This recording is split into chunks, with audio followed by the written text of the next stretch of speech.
వస్తానన్నావు, వెళ్ళొస్తానన్నావు, జంటై ఒకరి పంటై వెళ్ళావు.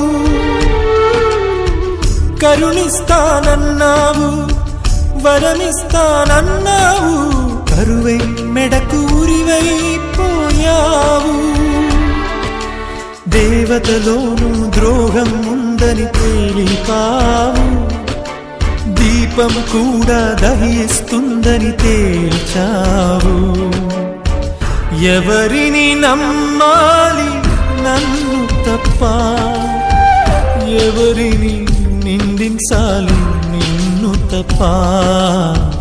నువ్వంటే ప్రాణమని, నీతోనే లోకమని, నీ తోడే లేకుంటే బ్రతికేది ఎందుకని ఎవరికి చెప్పుకోను.